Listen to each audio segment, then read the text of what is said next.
اعوذ باللہ من الشیطان الرجیم بسم اللہ الرحمن الرحیم welcome to Islamic studies notice.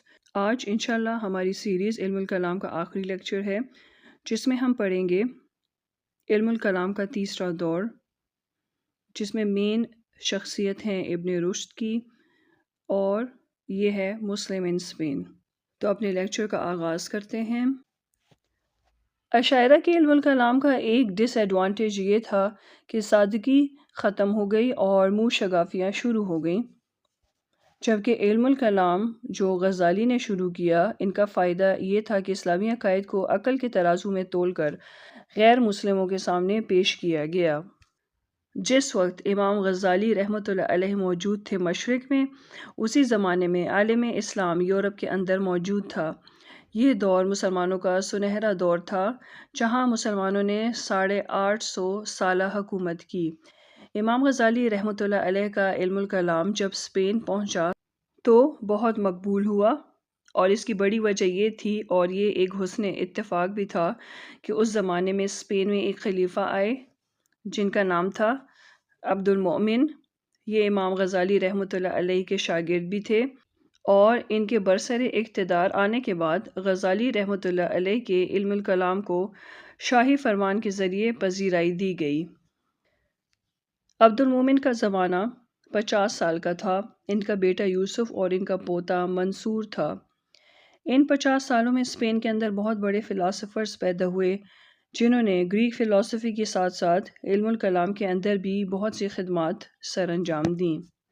ان میں ابن رشد، ابن طفیل اور ابن باجہ شامل ہیں۔ یہ سب فلاسفرز آف مسلم اسپین تھے اور یورپینز تھے۔ 5ویں صدی میں مسلم اسپین میں بڑے بڑے فلاسفرز پیدا ہوئے۔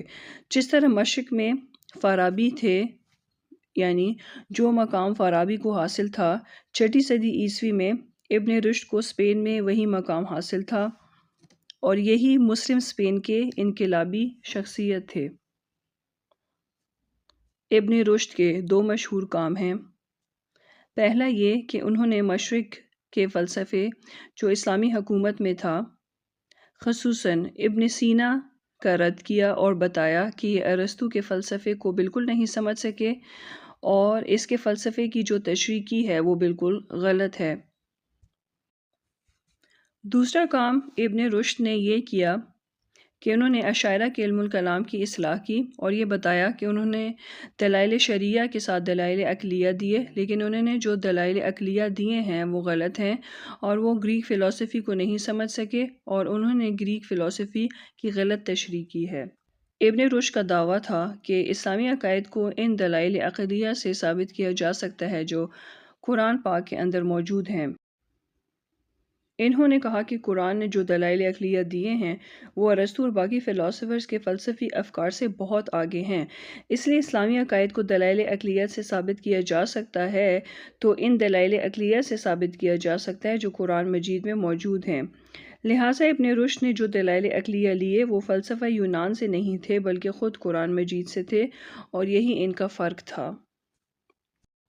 سب سے پہلے ابن رشد نے امام غزالی رحمۃ اللہ علیہ کے فلسفے کی رد میں کتاب لکھی۔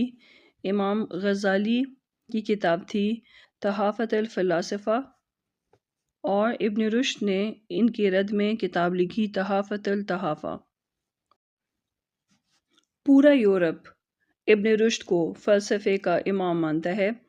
یورپ کے علماء یا مستشرقین، یعنی people of the West studying Islam, Ibn Rushd کو بڑا مقام دیتے ہیں، اور مسلم فلاسفرز میں ان پر ہی سب سے زیادہ کام ہوا ہے، اور وہ اس وجہ سے کہ وہ خود بھی مغربی تھے، اور دوسری وجہ یہ تھی کہ ان کا فلسفہ اتنا کمپلیکیٹڈ نہ تھا جتنا یونان کا فلسفہ تھا۔ ان کو پیور اسلامک فلاسفر بھی کہا جاتا ہے کیونکہ وہ دلائل عقلیہ قرآن سے دیتے ہیں۔ یورپ میں مستشرقین کی 2 باتیں مشہور تھیں۔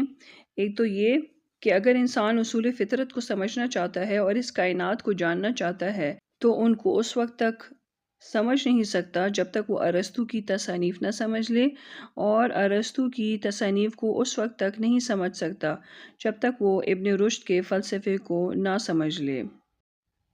اللہ تعالیٰ نے ابن رشد کی تخلیق اس لیے کی کہ وہ ارسطو کے فلسفے کو لوگوں تک پہنچائے۔ یہ تھی یورپ کی دوسری مشہور بات۔ ارسطو کی جو فلسفہ تھا، جو خود یونانی اچھی طرح سمجھ نہیں سکے اور جس کی تشریح مشرقی اسلام میں ابو علی سینا نے غلط کی ہے اور اس کی شکل بدل دی ہے، ابن رشد نے اس کو صحیح اور اصلی حالت میں بیان کیا۔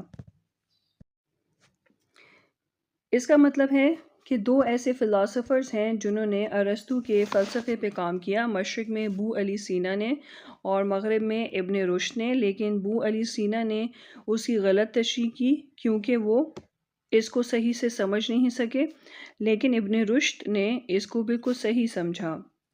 ابن رشد رحمۃ اللہ علیہ کی دو مشہور باتیں یہ تھیں کہ اگر قیاس فقہی قرآن حکیم میں موجود ہے تو قیاس برہانی بھی قرآن میں موجود ہے۔ قیاس برہانی ہے کہ کسی شرعی عقیدے کو ثابت کرنے کے لیے عقل سے کام لینا اور عقلی دلیل پیش کرنا جو کہ قرآن سے لی گئی ہو۔ قیاس برہانی کی اصطلاح ابن رشد رحمۃ اللہ علیہ نے استعمال کی۔ جہاں قرآنی فقہ کے لیے قرآن سے الگ نہیں ہوا جا سکتا تو عقائد کو پروف کرنے کے لیے بھی دلائل قرآن میں موجود ہیں، اس سے الگ نہیں جایا جائے گا، لہٰذا انہوں نے دلائل قرآن سے لیے۔ اور ان کی دوسری مشہور بات یہ ہے کہ فلسفہ اور شریعت ایک ہی عمارت کے دو ستون ہیں، اس لیے نہ تو اسلامی عقائد خلاف عقل ہیں اور نہ ہی اسلامی عقائد کو دلائل عقلیہ سے ثابت کرنا کوئی بری بات ہے بلکہ یہ اچھی بات ہے۔ ابن رشد کا مذہب اور فلسفے کے حوالے سے رائے اعتدال پر مبنی ہے۔ انہوں نے معقول اور منقول میں تطبیق کی۔ انہوں نے کہا کہ ہو سکتا ہے کہ انسانی عقل عقیدے تک رسائی حاصل نہ کر سکے کیونکہ وہ محدود ہے، لیکن تمام اسلامی عقائد عقل کے مطابق ہیں۔ اور دوسری انہوں نے بات جو کی معقول اور منقول میں تطبیق کے حوالے سے، وہ یہ تھی کہ اسلامی عقائد کو دلائل عقلیہ سے ثابت کرنا کوئی بری بات نہیں ہے، تو اسی لیے فلسفے اور مذہب کے درمیان تطبیق ہونی چاہیے۔